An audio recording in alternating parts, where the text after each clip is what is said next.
Rising from the ashes, Hiroshima is reborn.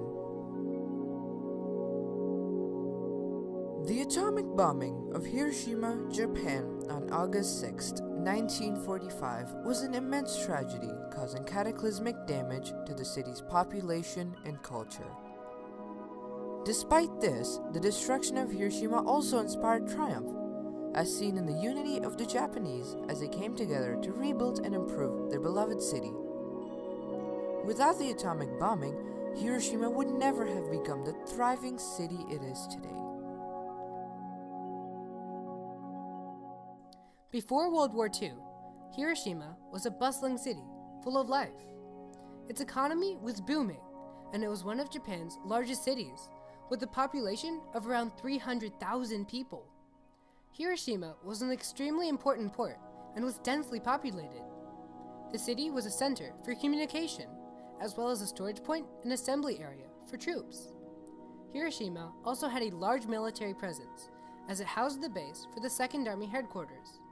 In fact, at least 40,000 military personnel were stationed in Hiroshima during the summer of 1945. In this time period, the Japanese led deeply religious and traditional lives. Nature had a great religious importance throughout the country, and this was no different in Hiroshima. Parts of the city that were culturally important included the many parks and temples situated within it. Gardens often accompanied the many Buddhist shrines that were found throughout the city. These gardens were important religious and spiritual centers for the Hiroshiman people. While Nazi Germany had been defeated in the May of 1945, World War II was not over. To narrow down the targets for the atomic bomb, the US created a list of criteria. This included the range of the aircraft which would carry the bomb, the desirability of visual bombing in order to ensure the most effective use of the bomb, probable weather conditions in the target areas, and the morale and military effect on the Japanese people. Based off these factors, the US selected 5 cities as potential targets. These included Hiroshima, Kokura, Kyoto, Nagasaki, and Niigata. Though Hiroshima had remained largely untouched for the duration of World War II, this would soon change with the atomic bomb's detonation. On August 6, 1945, an American B-29 bomber named the Enola Gay dropped an atomic bomb on Hiroshima. The bomb, nicknamed Little Boy, exploded about 1,900 feet over the unsuspecting city. The primary blast from Little Boy's detonation resulted in the tragic and devastating deaths of around 60 to 80,000 people instantly. The bomb's mushroom cloud was so large that it was visible even from the retreating Enola Gay, which was 5 miles over the city at the time. Upon witnessing the destruction that the bomb had caused, the pilot of the plane exclaimed, "My God, what have we done?" The next 2 to 4 months after the tragic bombings, the death toll only increased, as residual effects, such as radiation, led to the deaths of around 90 to 146,000 additional people. Meanwhile, survivors of the bombing had to deal with crippling physical damage. Acute radiation poisoning ravaged the bodies of those who had made it through the blast. A significant number of victims also received burns from the firestorm that blazed through the city after the bomb's detonation.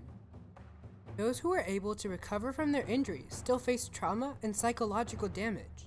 The horrors found in the aftermath of the bombing had a deep emotional impact on the Hiroshimans. One survivor, Takashi Tanamori, can still recall how a soldier pulled him from the ruins of a school on the day of the bombing. There was a man, I think he was a man, unrecognizably burned, scarred, and marred. You can't tell it, but I knew that was a man. He said to soldiers who's clutching me in his arm, he said, "Water, water, please, water." And the soldier just... Sadako Kurihara also expressed the aftermath in her poem, Ruins. Hiroshima, after the bombing. Hiroshima, nothing, nothing. Old and young, burned to death. City, blown away. Socket without eyeball. White bones scattered over reddish rubble. Above, sun burning down.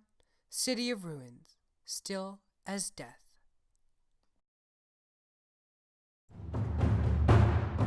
The tragic impacts of the bombing also stretched out beyond its human costs. In addition to the deaths, Little Boy destroyed about 90% of Hiroshima's buildings and infrastructure.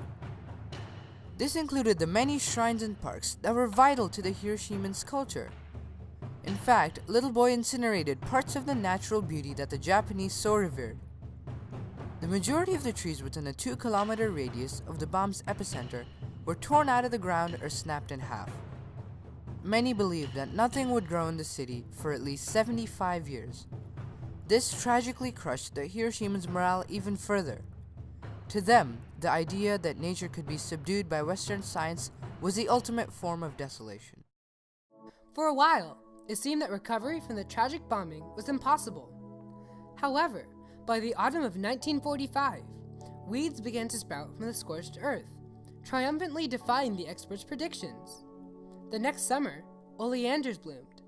Camphor trees, many of which had been seemingly devastated by the bombing, sprouted new branches. The triumphant recovery touched the hearts of local people. The oleander and the camphor tree went on to become cherished symbols of the city's resilience. As the natural portions of Hiroshima began to recover, aid and support for those affected poured in from all over Japan. Trees were donated by farmers and mayors of neighboring cities to replace Hiroshima's destroyed greenery. A temple in Wakayama Prefecture even donated a complete 16th century pagoda in a gesture of spiritual solidarity.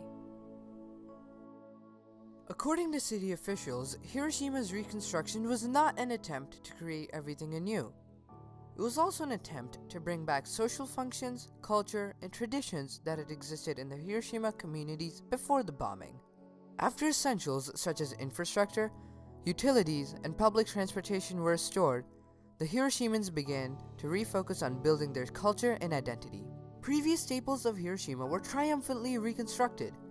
This included the iconic Hiroshima Castle and the Hondori shopping street. Plans for rebuilding the city also allocated lands for culturally significant parks and green areas.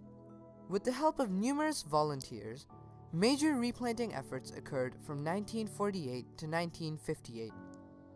On April 4, 1954, the Peace Memorial Park was built in memory of those affected by the blast.